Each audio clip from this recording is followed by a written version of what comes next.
Hey everyone, welcome back to another video on how to make a game like camping in Roblox.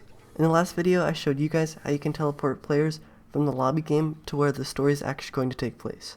Now I'm going to show you guys how you can make an NPC that moves and talks. So we're no longer going to be editing on the lobby game that we were previously working on, and instead we're going to have to go to the place that we created last time. So let's navigate to that. Let's go to the Create tab on the Roblox website. Then you're going to want to scroll under your Games tab until you find the game. So here's mine. Then you're going to want to click on the gear icon and configure game. Then go over to the Places tab and click on the other place that isn't the main game. So mine's just called ZingoDev YT's place number 87. And this is where the actual story is going to take place. I'm going to click on the text right here and then click on the three dots right here and click edit. Alright, now we're in. For now, I'm just going to copy my character to use the NPC. We can get our character by hitting play, then making sure not to move just so we don't mess with any orientation. Then we're going to go over to our Explorer, hit the down arrow on Workspace, find our character model, and then copy it. Now we can hit stop. And then I can just paste it in. You may see that you're actually not able to grab the NPC everywhere, but you will be able to drag them around by their arms. So this NPC will be able to be moved around when we program it to do so. However, it's not going to play any animations. So to do that, let's enter the model and go into this Animate Script. As you can see right now, it's a local script, which means it'll only run the client and not work in this scenario. So we want to click and drag to copy every single line of code in this local script. I'm going to do Command C because I'm on a Mac, but it'll be Control C if you're on Windows. Then I can exit out of that script. I'm going to add in a script, but not a local script. I'm going to name it Animate as well. And then delete this print hello world and paste in that Animate script that we just copied. We can then take every single instance that's inside the Animate script by clicking this down arrow, holding shift and selecting the top one. And while we're holding shift, just click on the very bottom instance that is inside the script. We're then going to click and hold and drag it into our server Animate script. Once that's done, we can delete this local script. There's one last thing we have to do though to make the animations work. Let's enter the Animate script one last time and find line 716. Or you can just Command F or Control F, chatted. This makes it so emotes work, however, since there isn't an actual player linked to this character, it's not going to work and it'll result in an error. So we can just delete this. Now let's exit out of the Animate script. I'm just going to name my character NPC so we can easily find it. Now let's go into replicated storage and add in a folder. I'm going to name this one values. I'm then going to add in a string value which holds text and name it status.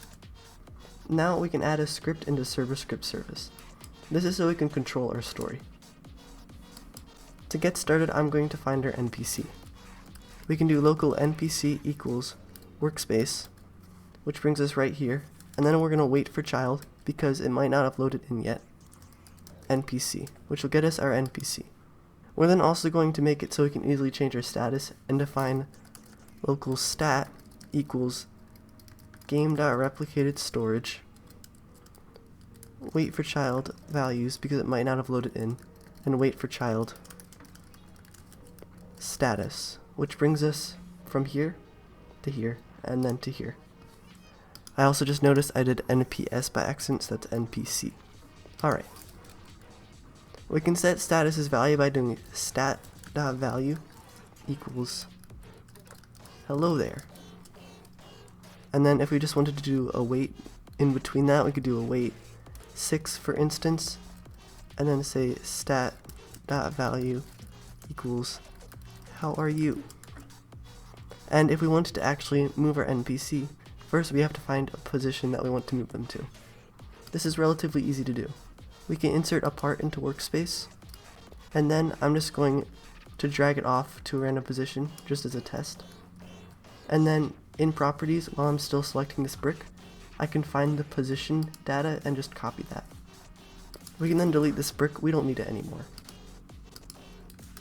Now I'm going to do npc.humanoid, which is what handles all the things that make it act like a character. And then we can move to vector3.new, which is the type of data value we're using, because we have 3 coordinate points. And then we can paste in that data right there. So now if we hit play, and we wait the 6 seconds, you can see that it moves to the correct position. However, our dialog doesn't show up, and that's because we don't have any GUI that shows it.